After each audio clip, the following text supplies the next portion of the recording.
INTRO Dione, originally designed for the army of the Shah of Persia by an émigré Russian. The PZK PFW-38T was the only tank of foreign origin to remain in production for the Wehrmacht throughout World War II.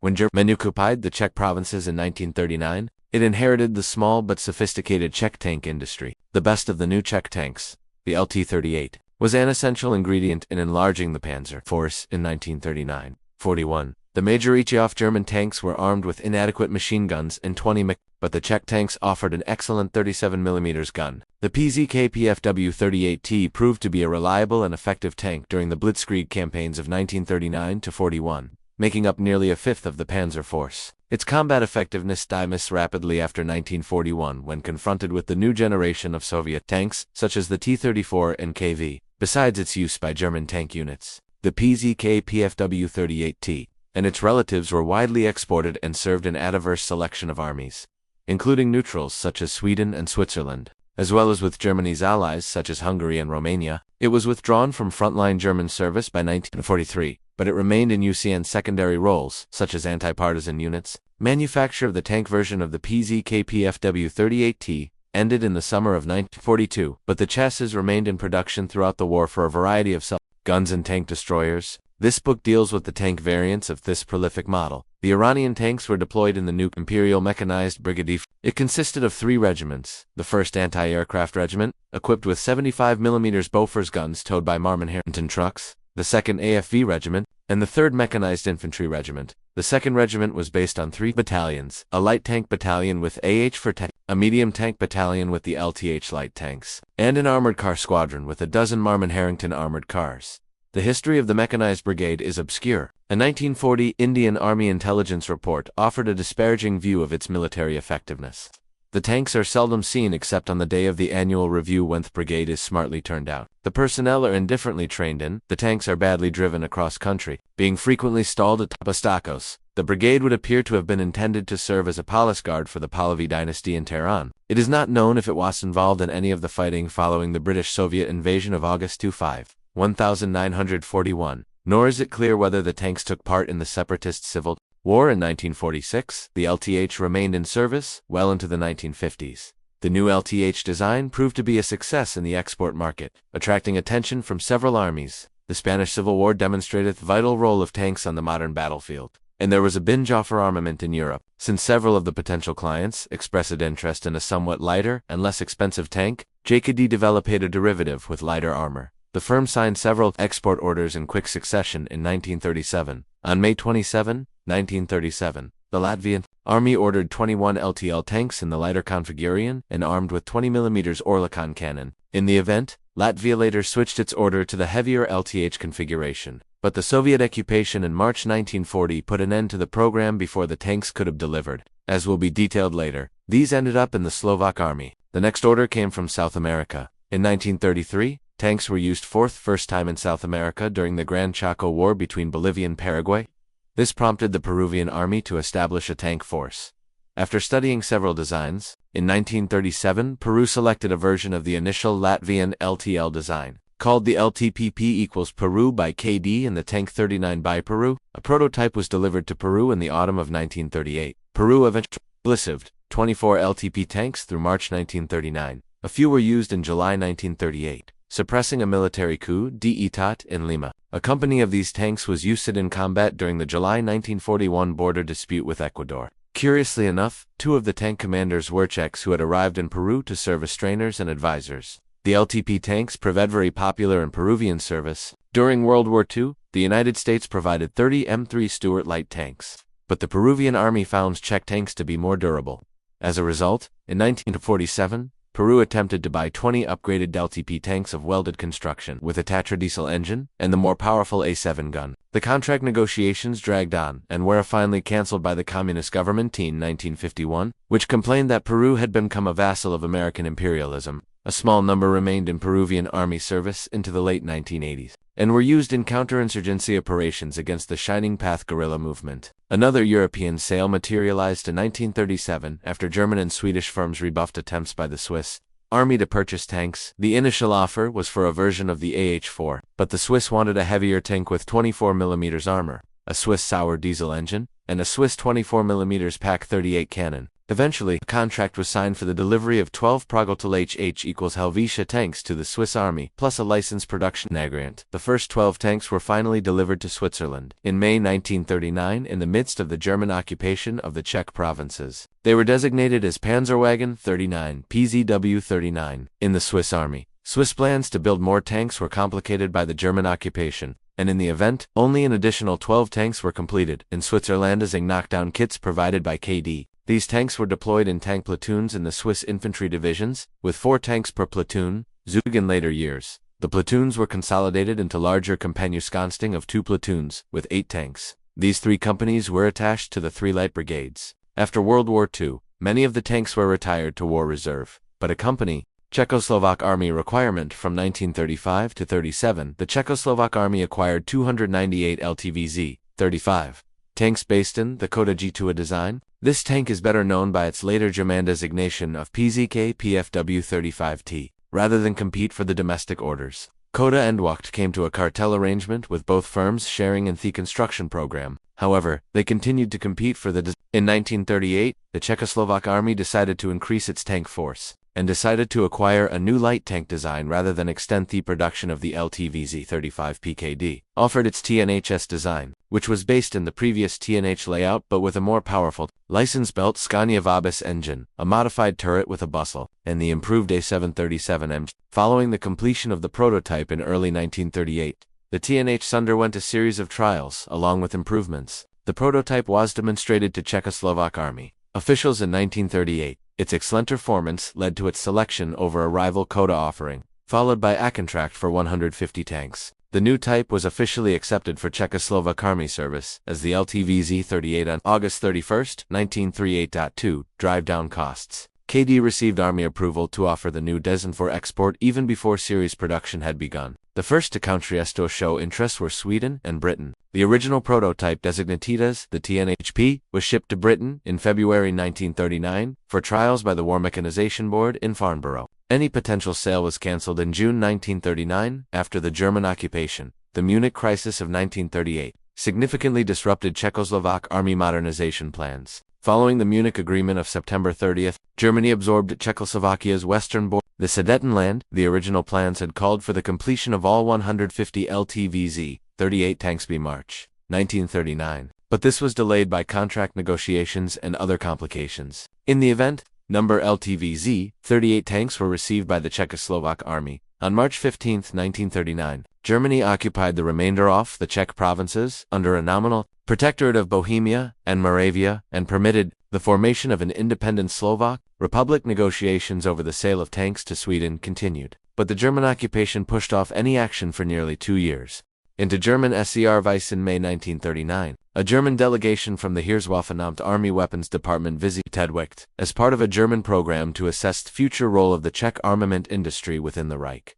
At the time, 10 LTVZ-38 tanks had been completed and were still in the factory yards. The remaining 140 tanks were in various stages of completion. The German officers were quite impressed with the new tanks, especially because of their 3.7 umps armament. At the time, German production of the PZK PFW-3 tank with a comparable 37mm gun had been continually delayed, and there was a desperate need for tanks with a good anti-tank armament. The vast majority of German tanks at the time were the PZK PFWI with twin 7.92mm machine gun and the PZK PFW2 with a 20mm cannon. Neither armament was adequate when fighting against modern tanks. The delegation recommended acceptance of the LTVZ-38 into German service, as well as completion of the remainder of the contract. The LTVZ-38 fell in between the existing PZK PFW2 light tank and PZK PFW3, having firepower of the PZK PFW3, but closer in size and weight to the PZK PFW2. The first batch of Czech tanks were accepted for Wehrmacht service in May 1939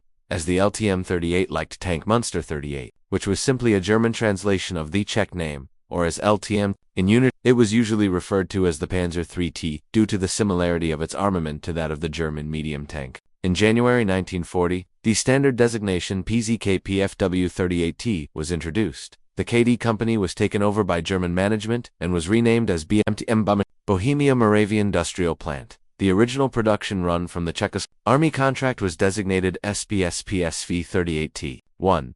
Series. Later, as Ausführung of version A, some modest changes were introduced during the production run, including the addition of a smoke grenade rack above the exhaust muffler. Beginning in July 1939, the no-tech night driving light system was introduced towards the end of the series. The final batch of 1.SERIE was completed in November 1939. Combat debut. The Czechoslovak tanks were primarily used in the mechanization of German cavalry. When World War II started in Europe on September 1, 1939, a total of 78 PZK-PFW-3T tanks had been delivered, enough to equip a single regiment. They were assigned to Panzer-ABTEILUNG.67, the tank element of the new 3 Light Division. The Light Divisions were the name for the German mechanized divisions. Panzerabteilung 67 had been raised at the garrison at Graz. In November 1938 under the Oberstleutnant Paul Gore, it had gradually been equipped with the PZK-PFW-3T. As they became available in June and July 1939,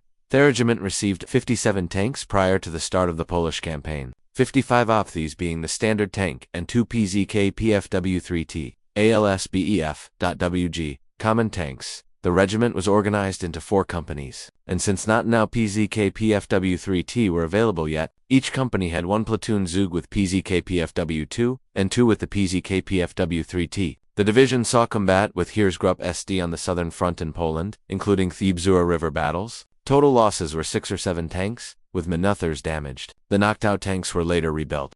The Polish campaign made it clear that the armor of the PZK-PFW-3T. The Polish army had been amply equipped with 7.9 mm WZ.35 anti-tank rifles and the 37 mm WZ.36 anti-tank gun. The anti-tank rifle could penetrate the frontal armor of the tank at ranges of about 100 meters, and could penetrate the sides at ranges of 300 meters.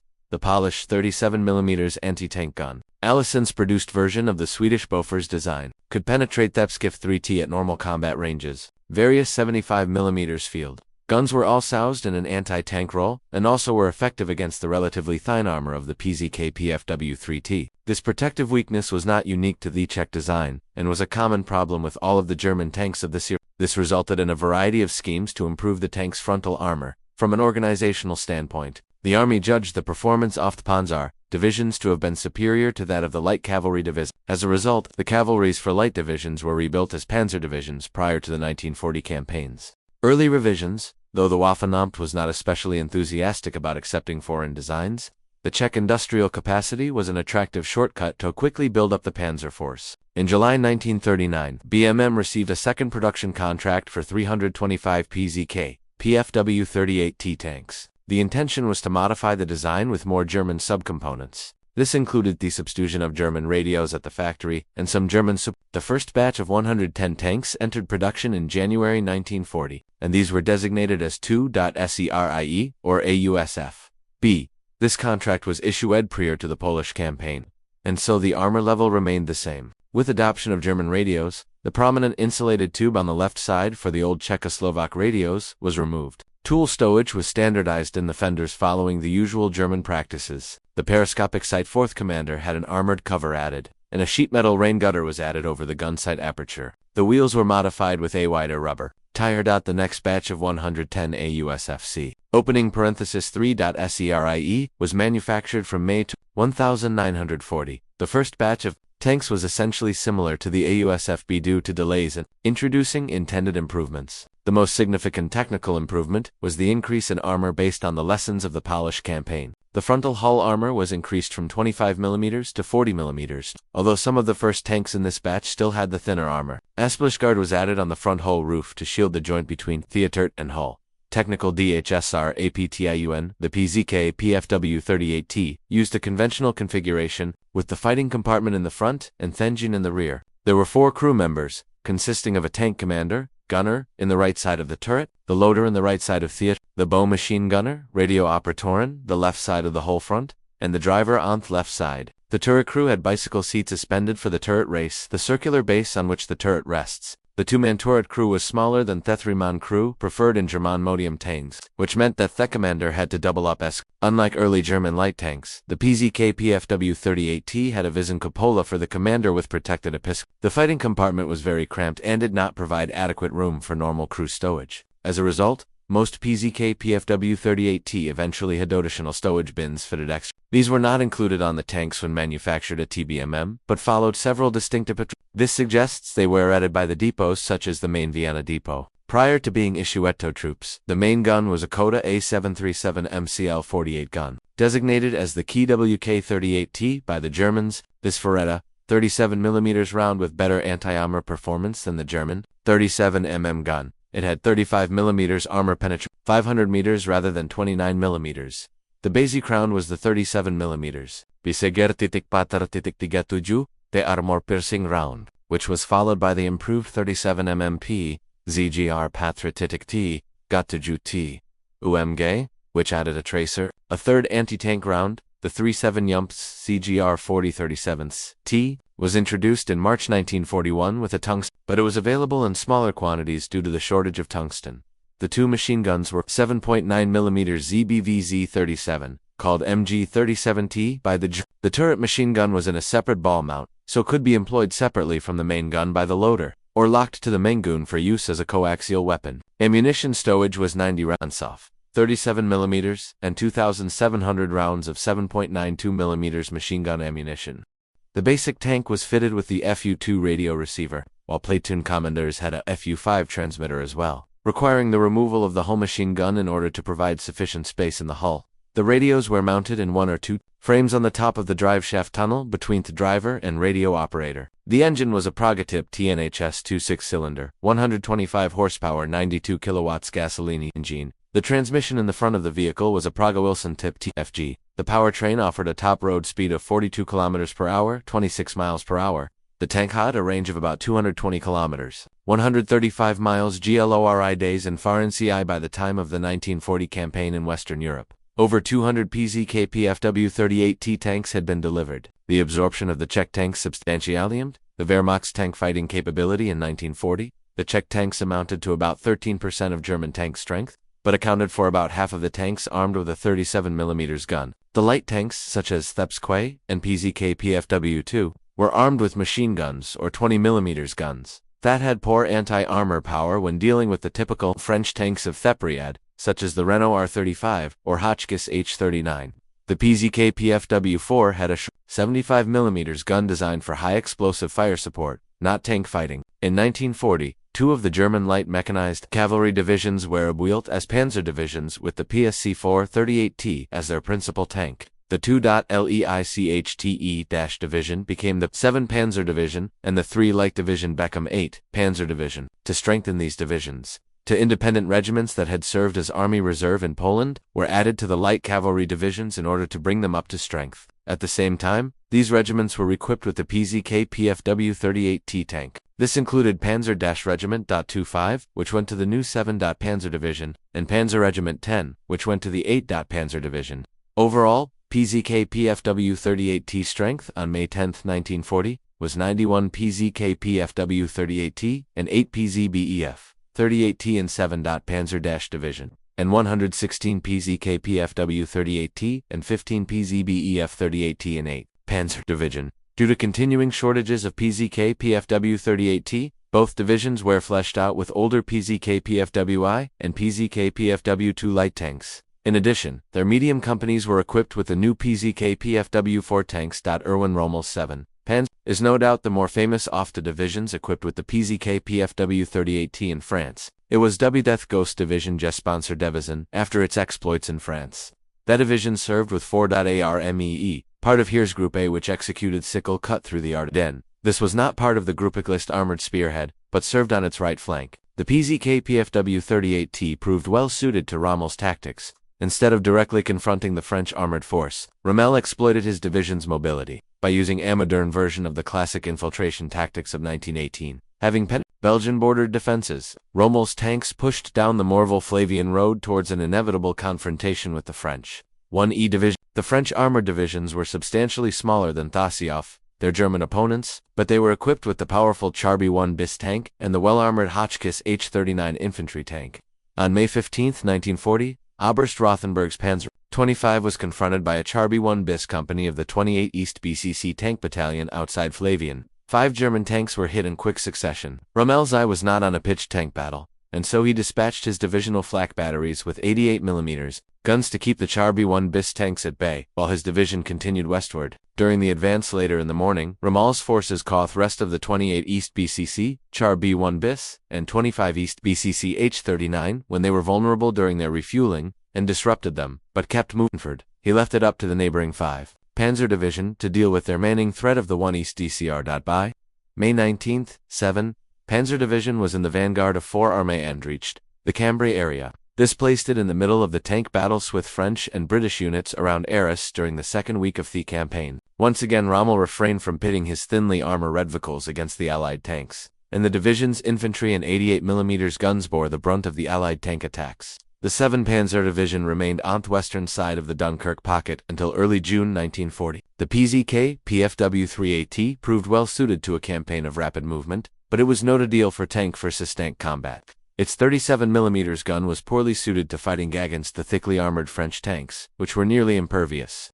From the front, Rommel's tactics made best use of the PZK PFW-38TS mobility while minimizing its inadequate firepower and armor. The successes of the Ghost Division were won more often by boldness and mobility than either firepower or armored protection. Following the evacuation of the British Expeditionary Force from Dunkirk, 7th Panzer Division took part in the push southward past Rouen, again spearheading the 4.ARMEE and executing the breakthrough to the Seine River. It reached Faucamp on the Channel coast on June 10. During the third week of June, it took part in the push through Lower Normandy, eventually taking part in the capture of Cherbourg on June 20. It claimed about 460 French tanks and armored cars destroyed or captured, and took more than 97,000 Allied prisoners. Its exemplary performance came at a price. The division suffered higher casualties in France than any other German division. Its vehicle losses included 42 tanks, of which 26 were PZK PFW-38T. The 8th, led by Gen. LT Adolf Kunsen, remained in the shadows of the more famous 7th Panzer Division in France. It served in Gen. Maj. Werner Kempf's XXXI.KORPS, part of the Gruppe von Kleist Panzer concentration that burst out of the Ardennes. As it happened, the division was in the second echelon during the initial assault into France. It took part in the race to the Channel during the third week of May 1940, establishing the northwest boundary of the Dunkirk pocket, but it did not play a central role in the attack. A total of 54 PZK PFW-38T tanks were written off after the French campaign, but all but 6 were later rebuilt at BM.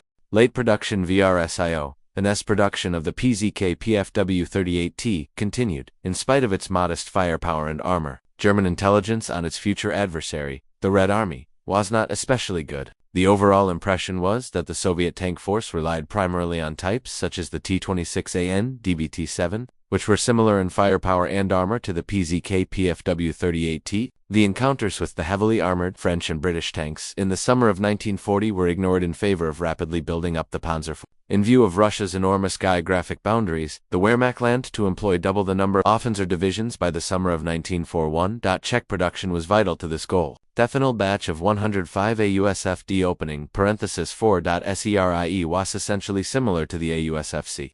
Small detail changes were introduced during production. The Czech antenna pot was finally eliminated in favor of the standard German antenna mount. A new pattern off-track was introduced. Small detailed changes were made to the front hull plate. By early 1940, Debski 38T had seen its combat debut in Poland, and crew comments were favorable enough that a new contract was awarded to BMM for 250 more. The main technical innovation in this AUSF batch was to increase the frontal armor to offer better protection, autonomy, anti-tank guns. Production took place from November 1942, May 1941. The turret front was improved by adding a 2.5 face-hardened plate over the existing 25mm plate, offering a total of 50mm of protection. Turret side armor was increased to 30mm, and to 25mm on the turret rear. The upper hull sides received an additional 15mm of armor. The upper front hull in previously produced tanks had been curved, and to rationalize the design for the armor increase, this plate was changed to a simple flat plate. To accommodate the extra ton of weight. An additional leaf spring was soldered to the suspension. A revised rear exhaust muffler was introduced with a smoke grenade rack in an armored cover. The next series of AUSFF was essentially similar to the AUSF, with very minor production differences. The number of rivets on the engine deck was reduced. The spare track stowage on the right rear fender was increased from 2 to 3 links, and some of the final tanks had the front no-tech light moved to the left front corner of the glacis plate. The Swedish divers Coan Sweden had already acquired the AH for tank. Its and in early 1939 expressed interest in a more modern light tank. In March 1939, KD Median offered to sell 50 TNHSV tanks, but with the German occupation a few days later, this deal fell through. Since Germany was obtaining Nickel-and-Ba bearings from Sweden for its own war industries, there were no immediate objections. When the Swedish government attempted to revive Thistles later in 1939, a contract was signed between the new BMM management Sweden in March 1944, the delivery of 90 tanks, the first 15 tanks in June 1940, and the final batch by October 1940. Manufacture of these tanks was begun in June 1940, but on July 18, 1940, the OKH Oberkommandos Heers, Army High Command confiscated the entire lot of equipment, including ball bearings and raw material provided from Sweden. These 90 Swedish tanks were absorbed by the Wehrmacht as the PZKFW-38 TAUSFS. They were something of a hybrid in regards to many of the small production details, since the TNHSV had been designed prior to the AU, but production had taken place alongside the AUSFF in terms of armor. It had the upgrades to the turret and hull front, but not the turret or hull sides. There were many other small differences of detail as a result. Battles on the Russian FRO and Titha PZK-PFW-38T again saw combat in Operation Merida, the invasion of Yugoslavia, starting on April 6, 1940. During the brief fighting there, the 8th Panzer Division recorded a total loss of 7 PZK-PFW-38T. The PZK-PFW-38T proved to be a durable vehicle in the mountains, and kept running even after many other German tanks had broken down. At the time of Operation Barbarossa in June 1941, the PZK-PFW-38T equipped 5 of the 17 Panzer divisions taking part in the invasion of the Soviet Union. As in France, they were deployed in place of the PZK-PFW-3. The PZK-PFW-38T represented about 14% of total Panzer inventory, but amounted to 20% of the tanks actually taking part in the attack since it obsolete. PZK-PFW-I was being gradually eased out of service.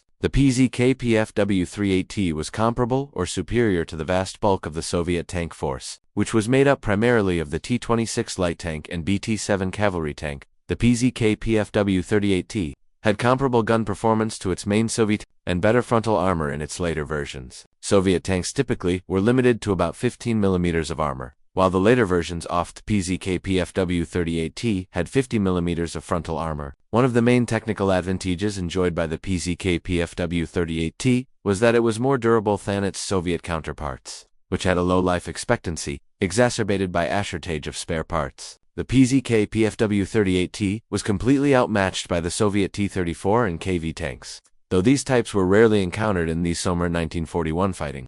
Tank fighting in summer 1941 was not uncommon, but German tactics emphasized the role of the Panzer divisions in exploiting breakthroughs. To encircle the much larger Soviet forces, combat as often as not involved in confrontations with Soviet rifle divisions. The standard Soviet 45 mm anti-tank gun could penetrate the frontal armor of the PZK-PFW-38T at short combat range. Although the new Soviet 14.5 mm anti-tank rifles had begun to appear in Soviet service, they were not yet the menace they would prove to be in latter years of the campaign. The PZK-PFW-38T had battlefield survivability nearly identical to the PZK-PFW-3 and PZK-PFW for tanks, with the 5 Panzer divisions suffering about 27% losses in their PZK-PFW-38T tanks. In June-August 1941, mines were a particular problem, and the 20 Panzer Division estimated that half of their combat losses of the PZK-PFW-38T were due to mines. Due to its smaller size, encounters with mines usually resulted in heavier casualties among drivers and radio operators in the front of that tank compared with larger and heavier tanks such as the PZK-PFW-41. Of the main technical problems facing German tank units in Rus, the sheer distance involved in the advance. Tanks of this era did not have especially great range, and their durability was badly affected by long road marks in dusty conditions, which degraded engine durability. By late August and early September 1941, the 5 Panzer divisions employing THEP-638T only had about 58% of their tanks fit for action, with Therist in repair. This level of durability of the PZK-PFW-38T was similar to that of the PZK-PFW-4, and somewhat better than the PZK-PFW-3, which continue to suffer from transmission problems. Durability and losses of German tank types. August-September 1941, percentage PZK-PFW-2, PZK-PFW-3, PZK-PFW-4, PZK-PFW-38 operational 73-48-58-58, in repair 275-2424, 19-28, 27, 27. The PZK PFW-38T suffered from the same problems afflicting other German tanks in the autumn and winter of 1941–42. Its narrow tracks were no deal in the muddy autumn conditions on Russia's poor roads. Its performance in the cold winter months was poor, due both to its poor flotation in snow and its poor engine performance in extreme cold. Losses from mechanical problems rose alarmingly in the winter of 1941–42 to Talpsk F-38. T losses in 1941 were over 800 tanks out of a starting strength of fewer than 700 at the beginning of Operation Barbarossa. In the case of 7. Panzer Division, of its 151 losses in 1941, 99 were due to enemy action and 52 tanks were abandoned due to mechanical breakdown. The 20 Panzer Division, which was one of the units to reach the outskirts of Moscow in December 1941, reported on the problems of operating Thepsky 38T in the winter conditions. Icy roads significantly lengthened travel times on roads with vehicle without cleats. Small hills and slopes decreased speed even if cleats could be attached. Rapid movement in combat was greatly hindered. It was necessary to start vehicles at least every 2 hours, which disturbed the troops' sleep and increased fuel consumption. Thinner oil was needed in low temperatures. Attack in snowstorms, or even in powdery snow, obstructed vision from gun sights and vision ports. Turrets must be traversed now and then to prevent them from freezing tight. A large number of panzers were stuck in snow over 20 centimeters deep, because the depth of drifts and depressions is not clear. Repairs in cold temperatures and snow are extremely difficult. On hard frozen and packed trails, broken springs and all types of some of the PZK-38T tanks that were abandoned during the hard winter of 1941–42 due to mechanical breakdowns subsequently were recovered by Third Army. They were rebuilt in several factories, most notably the Moscow Mezykvim plant, Maszynostroly Zawody Pinikamezi Selskogo Kazyastva, experimental industrial plant for the mechanization of the rural economy. The MG-37 machine gun was often replaced by the Soviet DT machine gun to simplify ammunition supply. Most the tanks repaired in Moscow were sent to the nearby Zepeny Front, Western Front. At least 2 independent tank battalions were formed there in the summer of 1942 using captured German tanks. The Nebelov the 20th Army, and letter B, battalion with the 31st Army Battalion had 10 PZK PFW-38T, along with 12 PZK PFW-36 PC-4, and 2 Stugi-3. This unit remained in combat through October 1942, by which time it had lost most of its captured tanks. The total number of PZK PFW-38T used by the Red Army is not known, but probably totaled a few dozen. By late 1942, supplies of Czech 37mm gun ammunition became so difficult to find that some surviving PZK PFW-38T tanks had Soviet 45mm tank guns substituted. There was a scheme in 1944 to rebuild remaining tanks as the SAOZIS-57 tank destroyer with the SAIS 257mm anti-tank at Zavodno 92 and Gorky, but it is unclear how many, if any, were converted. Final PZK PFW-38T production, TYPS, the PZK PFW-38T, had proven to be a durable and dependable design and so in late 1941. Further production contracts were awarded to BMM. The plan was to ramp up production to 65 per month through October 1942, at which point there would be a short interlude until April 1943 when the new variant PZK PFW-38T would enter production. The new contract batch of PZK PFW-38T AUSFG was very similar to the final production Cirrus AF AUSF.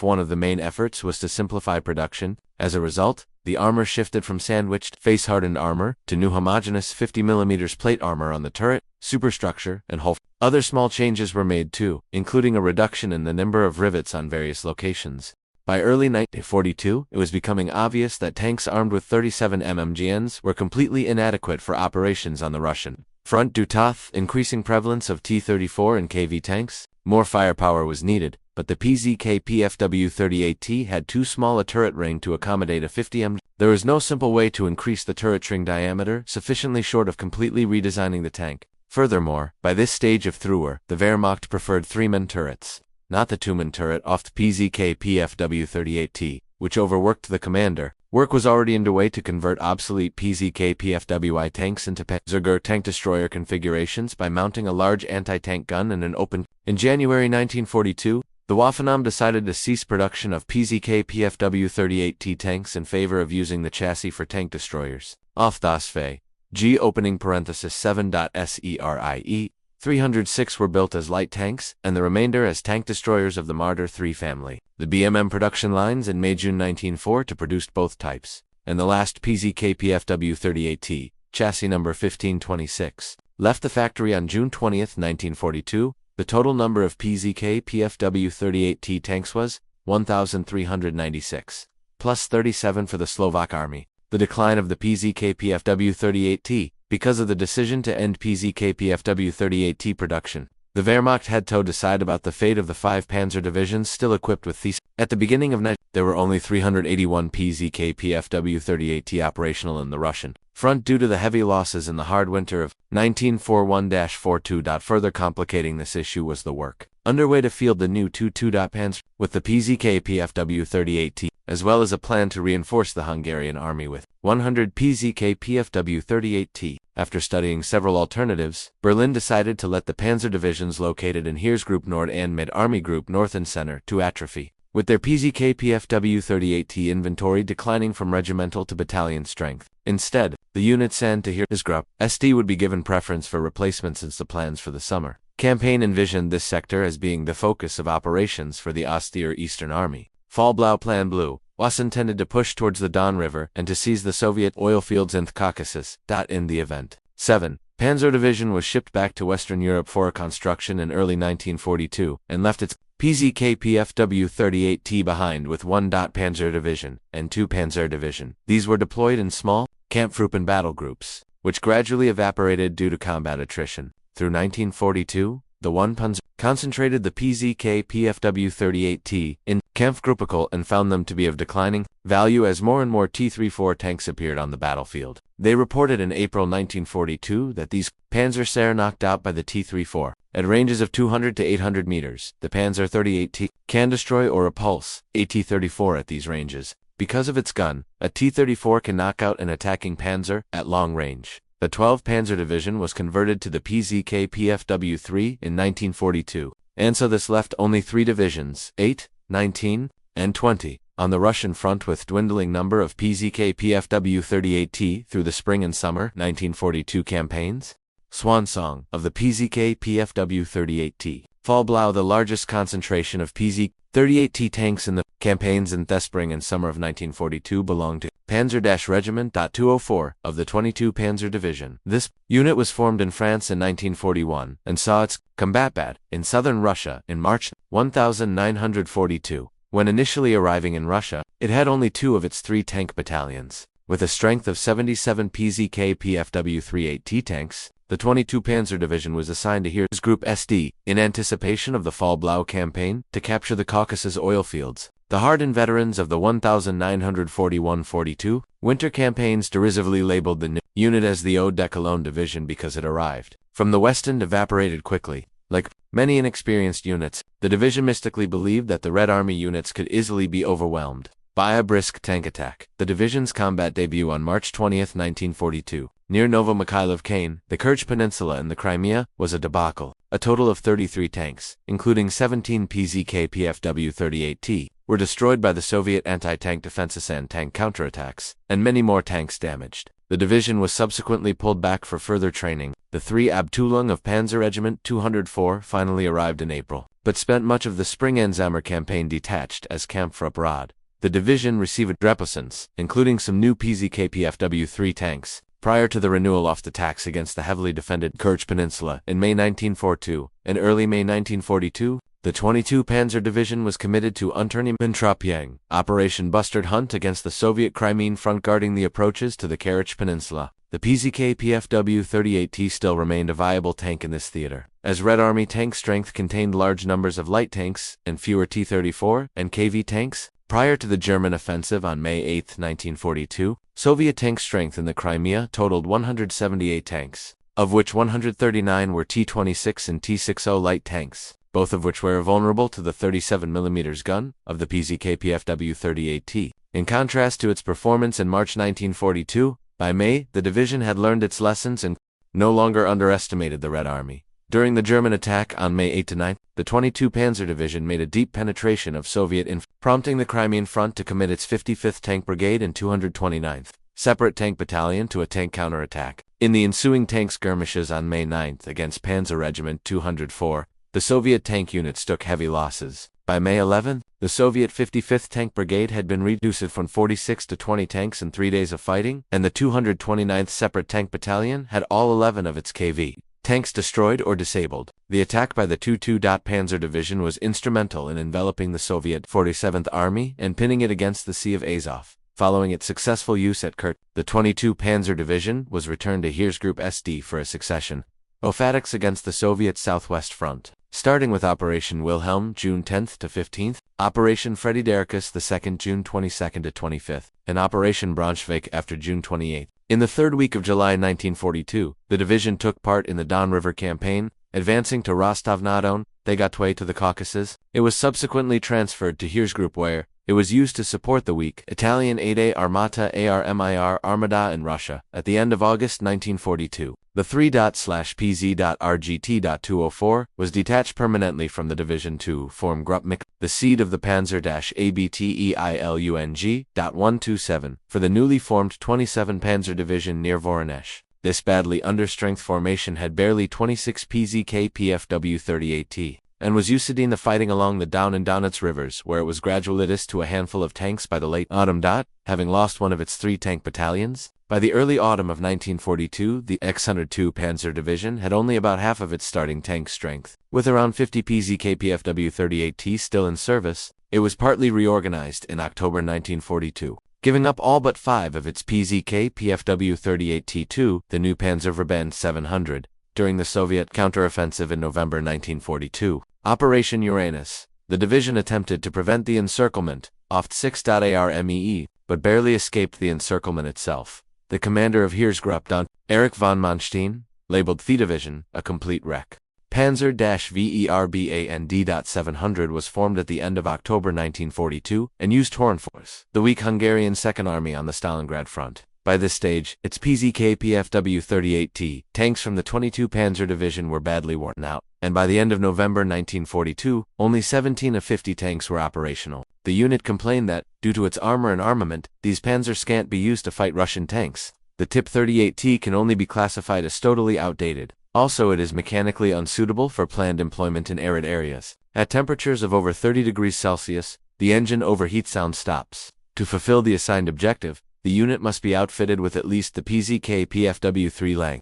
On January 13, 1943, it had 27 PZK PFW-38T tanks when it was overwhelmed by the Red Army's Little Saturn offensive. The number of PZK PFW-38T tanks in service with the Panzer divisions counted to decline through 1,943. Those withdrawn from the tank regiments were shifted to reconnaissance battalions to serve as light scout tanks. At that time of the battles, around Kursk in the summer of 1943, there were only 13 still in frontline service in Russia, 3 with the 8th Panzer Division and 9 with the 20th Panzer Division. However, there were still more than 200 in Wehrmacht inventory. The reason for this discrepancy was that most remaining PZK PFW-38T tanks had been withdrawn to other roles. Some had their turrets removed and were used as munitions FARS 38T to support self-propelled artillery units. Other PZK PFW-38T tanks were assigned to various small Panzersicherungskompanien, armored security companies for anti-partisan work in the hinterlands of Belarus, Ukraine, and Poland. They were also assigned to Panzer-Ersatz-und-Ausbildungsabteilung and tank replacement and training units.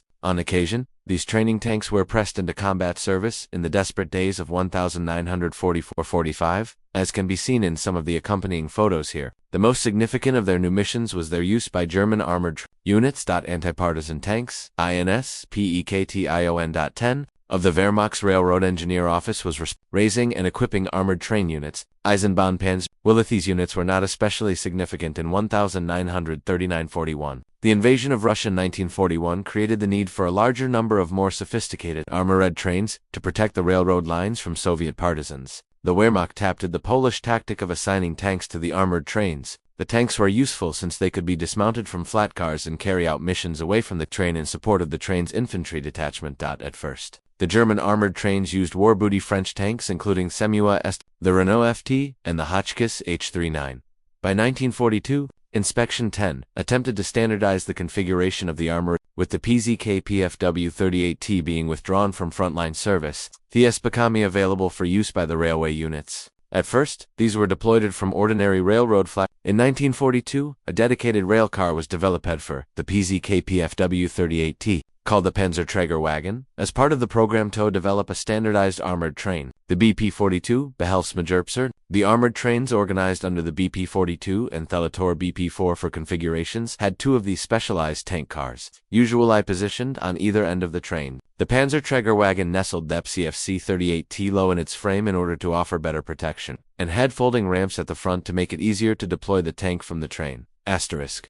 Festing Dreterm's decision to prematurely terminate the production of the PZK PFW-38T. AUSFG left the BMM plant with about 200 turrets in various states off completion. With the Atlantic Wall fortification program underway, 225 turrets were transferred from BMM to the fortification engineers in 1942-43 for incorporation into the coastal defenses. These were generally mounted on a modified version of the standard Baufram 67 rings, the Baufram 241. Besides the new production, normal series turrets provided by BMM. Turrets from damaged tanks were available from depots, including 26 Term 38 TW from Heroshogumtv in Vienna and 100 Term 38 TP from Heerosgrafsruhe Werkstatt, due to the availability of some turrets without their guns. Another version called the PZK PFW Term 38T Behelfsmig F2MG 37T was developed, which had a second 7.92mm MG 37 in place of the main gun. Although there were plans to complete 84 of these in 1944, only 4 are known to have been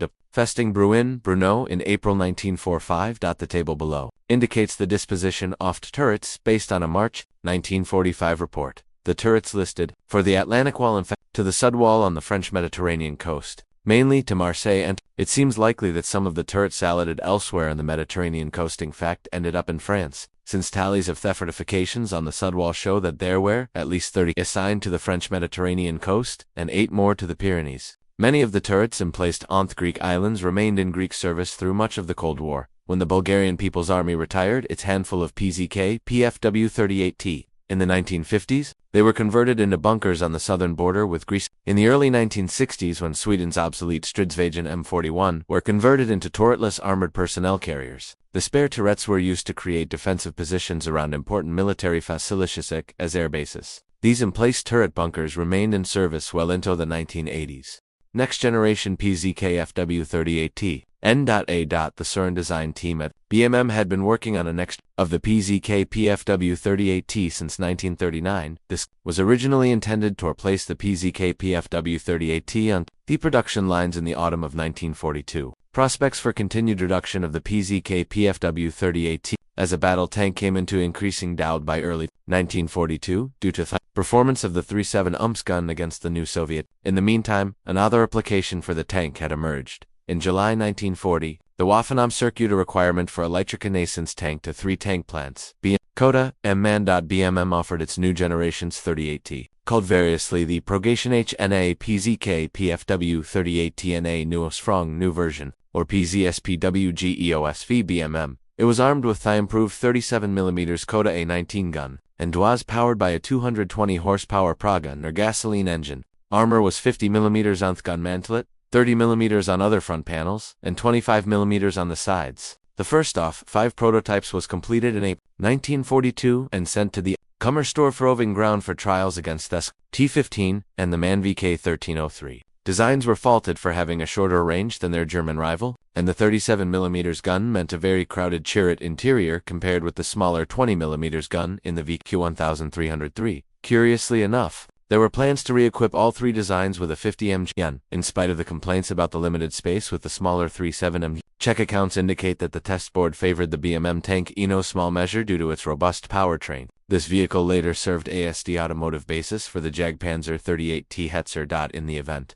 the MAN VK-1303 was selected for production, the plans originally called for the production of 800 PZSPWG to Lux links, but this was later trimmed back to only 100 tanks. Due to fundamental design flaws, the Lux suffered from a delicate steering system, which left most of the inventory inoperative through 1943 and only marginally serviceable in 1944-45.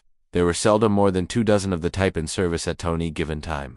The failure of the Lux program left the Wehrmacht without its intended scout tank, so in the summer of 1943, the Waffenamt approached BMM about adapting the PZK PFW-38T chassis to this role. At the time, BMM production was focused on the AUSFM opening parenthesis 10.SERIE. which had a center-mounted engine for the various self-propelled gun versions. This required a reconfiguration back to the tank layout with the engine in there, since the Off-Clarence Panzer was intended to perform the same role as existing wheeled SDKFC 234/1 and half-track SD.KFC.250/9 Scout vehicles. It was configured around the standard 20mm Henkel Lafette turret. A total of 70 Off-Clarence Panzer 382-900 were manufactured in February and March 1944. They were deployed in early 1944 with Panzer Division Gestunlängs and 3 Panzer Division. There was a scheme to develop a Scout version with the short 75mm gun as a parallel to half-tracked Vehiclesack as the SD-258s and SDKFZ-251-9, and wheeled Scout vehicles such as the SDKF-234-3rds.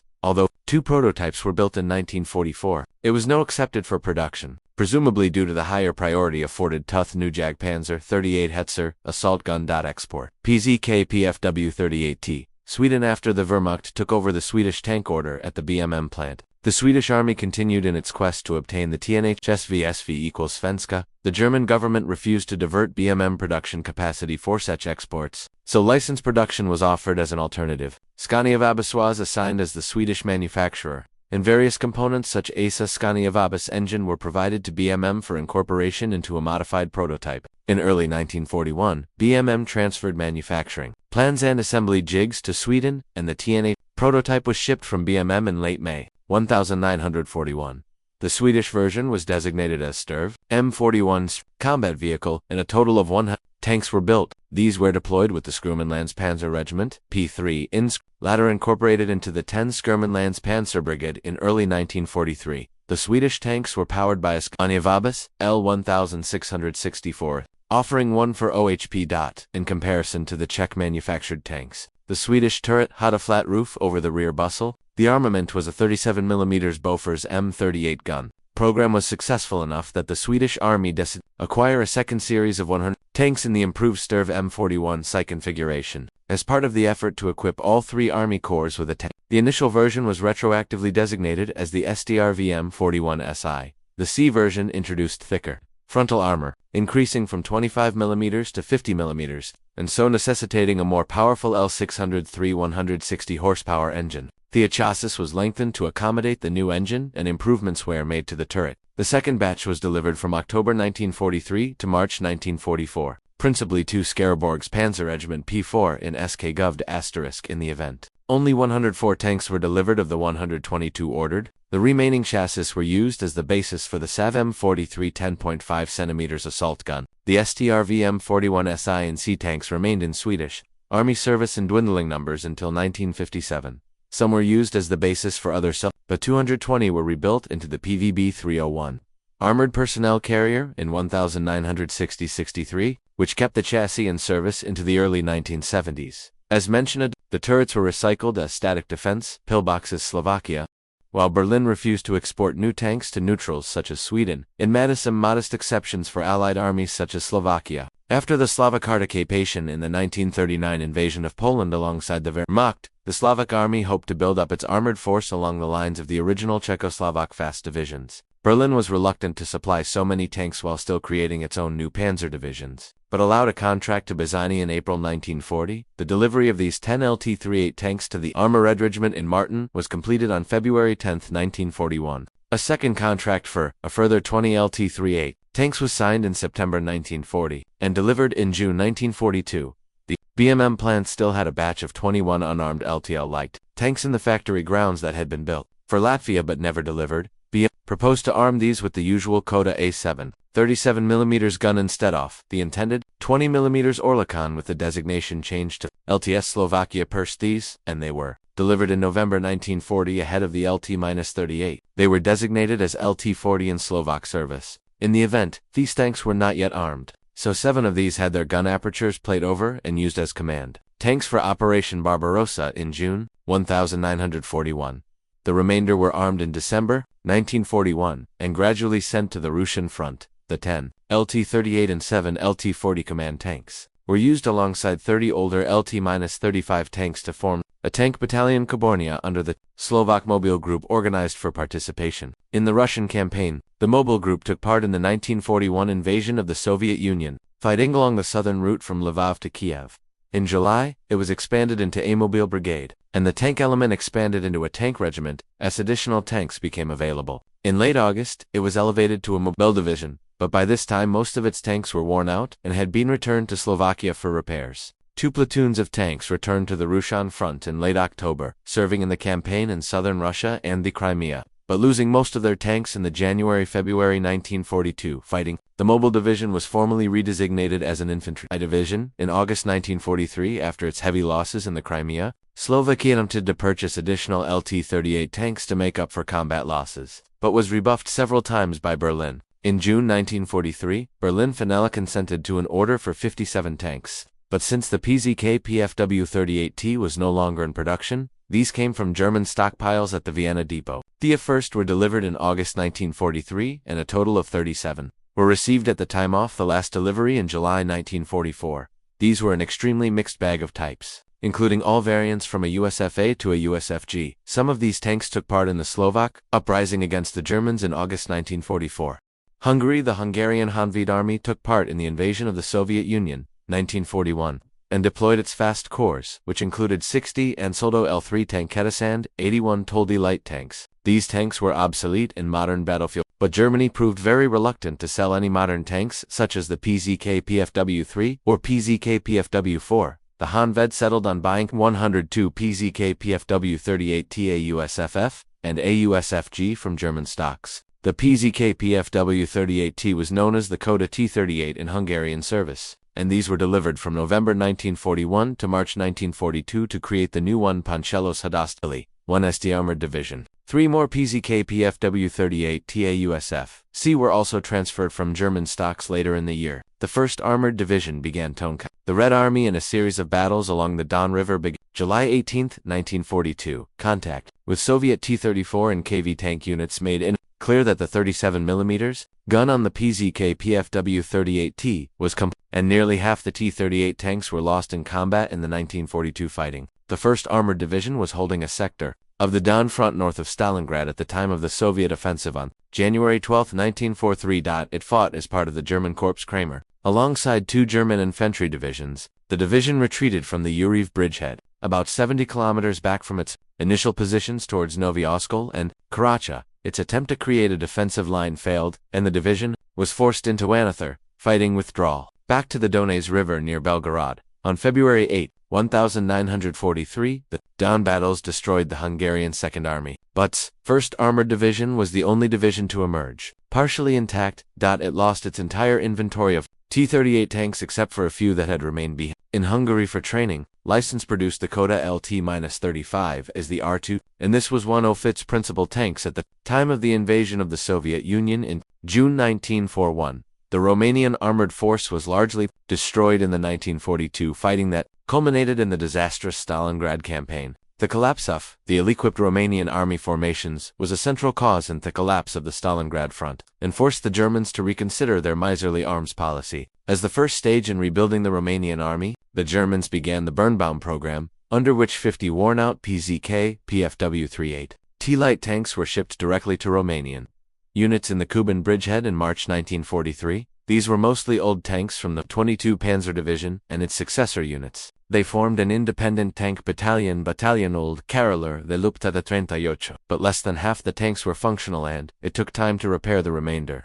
This unit saw extensive fighting in the Kuban region, on the Azov Sea, near Kerchet, and on the Perekop Peninsula into Crimea. It was withdrawn to Sevastopol in April 1944 and sent back to Romania with only a handful of its original tanks. Bulgarian, like most of Germany's eastern allies, Bulgaria refused to take part in the invasion of Russia in 1941. As a result, Germany refused to provide anything more than token equipment upgrades in 1941-43. In May 1943, Germany provided 10 PZK PFW-38T from its own stocks, which included a mishmash of types including some old OSF B, C, E, F, and G. These served in the 9. Rota 9th Company of the Tankova Brigada Tank Brigade. When Bulgaria switched sides in September 1944, this unit took part in combat against the Wehrmacht alongside the Red Army. Post-war Czechoslovak SERVIC. After World War II, the new Czechoslovak army collected a large number of abandoned German armored vehicles with plans to rehabilitate some of them for domestic use or for export. A total of about 50 PZK PFW-38T tanks were allocated, some of them ex-Slovak tanks and some in workshops. Of these, 31 were put back in running order and designated as LT-38-37,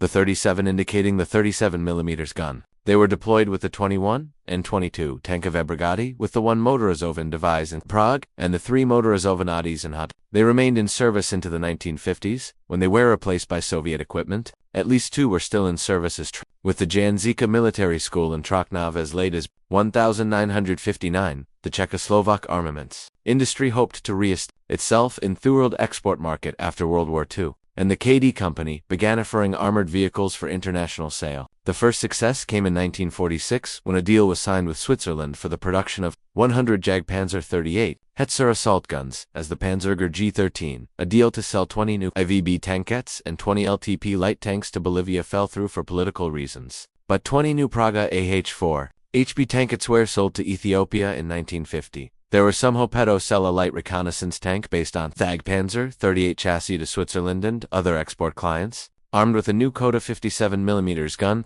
A mock-up of this tank, known as the TNH-57, was built in 1949 on the 5th prototype of the surviving PZK PFW-38TN. A prototype, the front hull superstructure was widened at permit, an enlarged turret race, and a new and larger turret was developed. This project eventually fell into limbo after the communist takeover of the Czechoslovak government, and the Soviet insistence that the Czechoslovakian industry manufacture Soviet weapons under license. Andrei Surin, who had designed the PZK PFW-38T, led the program to adapt the Soviet 3485 tank to Czechoslovak manufacture at JKD and the new ZVJ. Plantain Martin, starting in 1953, ended independent Czechoslovak tank design. Further reading. The PZK PFW-38T has been well covered in existing literature, with the various French books providing comprehensive coverage from multiple aspects of its development and use. The Jens Doyle monograph provides a more detailed technical account strictly from the German perspective. Panzerkampfwagen 38T, Gerichtebeschreibung, Unterbedienungs, Zoomfahrgestell, Waffenamt, 1942, Bad Stay Christer, ed. Svenskid Panzer under Beredskapstiden, 1939 to 1945 SPFH. 1992 Mikhail, Leggy Tank, PZ.38T, Brony Kolekcja No. 4, 2004 Franchev, Vladimir Weskoslovensky Tankov, Sily 19451992, Gravan 2012, Francev, Vladimir, Exportny Leke, Tanki Praga, MB i 2007 Franchev, Vladimir Expani, Taniki Praga, MBI 2004, Franchev, Vladimir PZK, PFW-38, TAUSF, a D and Detail Wings and Wheels, 2006 Franchev, Vladimir and Charles Praga LTVZ, 38 MBI, 1997, Jens, Thomas, and Hilary Doyle, Panzerkampfwagen 38T Panzer Tracks, 2007 Kalinin Alexei, Panzerkampfwagen 38T, Konstruowany, I Pryzvostvo World Off Tanks, 2013 Climate, Charles, PZK, PFW-38T Variations, Squadron Signal, 2013 Clement, Charles and Hilary Doyle, PZK PFW-38T, In Action Squadron Signal, 1979 Climate, Charles and Vladimir Franchev, Czechoslovak Armored Fighting Vehicles, 191-81948, Schiffer, 1997, Janusz, LTVZ, 3440ths, TNH Wid Militaria, Janusz PZK, FW-38T, Tank Power Volume, 21 Wid. Militaria, 2006, Salas, Kurt and Peter Ricklin Bewaffnung an das Rüstung der Schweizer Armezeit 1817, Panzer und der Panzerabwehr, Stockerschmidt, 1982, Walter Panzers 35T and 38T in their variants, 1922-1945 Schiffer, 2008, Hanseri Panzer 38T, Swiss LT LH Walkaround Squadron, Signal 2009's, Marcus Panzer 38T Wehrmacht, Special Number 4012, Tankograd, 2008.